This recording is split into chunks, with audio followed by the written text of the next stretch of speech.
মোহাম্মদ ইউনূস আমেরিকার দালালি করছেন বলে গোটা পৃথিবীর এক সংখ্যক মানুষ মনে করছে। আওয়ামী লীগ সরকার পতনের পর থেকে ভারতীয় বিভিন্ন গণমাধ্যমে নানা রকম গুজব ছড়াচ্ছে বলে মনে করছেন বাংলাদেশের 53 নাগরিক। 12 ডিসেম্বর এক বিবৃতিতে এই আহ্বান জানানো হয়। বিবৃতিতে বলা হয়, অপপ্রচার চালানো গণমাধ্যমগুলোকে ভারতের উগ্র ডানপন্থী শাসক দল বিজেপির স্বার্থ রক্ষাকারী বলে উল্লেখ করেন এই নাগরিকেরা।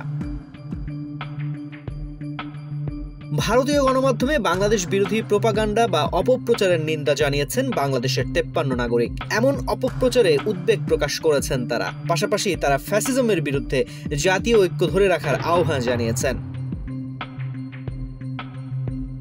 অপপ্রচার চালানো গণমাধ্যমগুলো উগ্র ডানপন্থী শাসক দল বিজেপির স্বার্থ রক্ষাকারী, এমনটাই বলা হয়েছে সেখানে। Double million offer, Walton fridge কিনে পেতে পারেন 20 লক্ষ টাকা, রয়েছে কোটি কোটি টাকার নিশ্চিত উপহার। আওয়ামী লীগের নেতৃত্বে এবং ভারতের সহযোগিতায় দেশে যে স্বৈরশাসন ও লুটপাট চলে আসছিল, গণ অভ্যুত্থানের মাধ্যমে তার কবল থেকে দেশের মানুষ নিজেদের মুক্ত করেছে।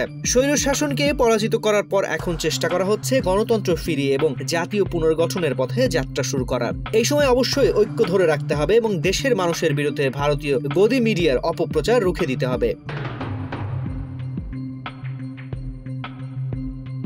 ভারত সরকার যখন গণহত্যাকারী পতিত স্বৈরশাসককে নিজেদের আশ্রয়ে রেখেছে, তখন ভারতীয় গদি মিডিয়া বাংলাদেশের বিরুদ্ধে নজিরবিহীন অপপ্রচারে লিপ্ত হয়েছে বলে বিবৃতিতে উল্লেখ করা হয়। এতে আরো বলা হয়, বাংলাদেশি হিন্দুদের উপর কল্পিত ক্র্যাকডাউনের গল্প প্রতিনিয়ত আবিষ্কার করে চলেছে ভারতীয় গণমাধ্যম। দেখা গেছে এসব কথিত খবর হয় মিথ্যা, নয়তো বিভ্রান্তিমূলক। বিবৃতিদাতা নাগরিকদের ধারণা, এই অপপ্রচারের উদ্দেশ্য হচ্ছে বাংলাদেশে গণতান্ত্রিক প্রতিষ্ঠানগুলোর বিরুদ্ধে অনাস্থা তৈরি করা, মানুষের মধ্যে বিভাজন তৈরি করা এবং গণতান্ত্রিক সিদ্ধান্ত গ্রহণ প্রক্রিয়া ও জাতীয় পুনর্গঠনকে বাধাগ্রস্ত করা। বৈচিত্র্যকে বাংলাদেশের মূল শক্তি উল্লেখ করে বিবৃতিতে বলা হয়, জুলাই আগস্ট গণ অভ্যুত্থানে দেশের সব জাতিগোষ্ঠী, ধর্ম, সামাজিক ও রাজনৈতিক মতামতের মানুষ একত্র হয়ে রাস্তায় নেমে এসেছিল।